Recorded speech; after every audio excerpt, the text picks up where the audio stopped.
Hello, in this video I will show you how to enter recovery mode on OUKITEL WP20.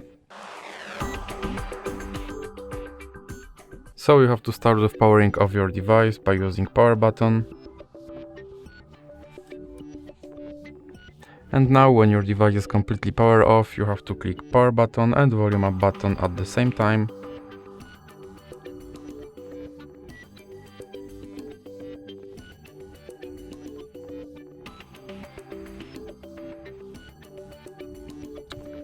And now you are in bootloader mode, and here you have to click volume up button to scroll between these modes and select recovery mode and then press volume down button.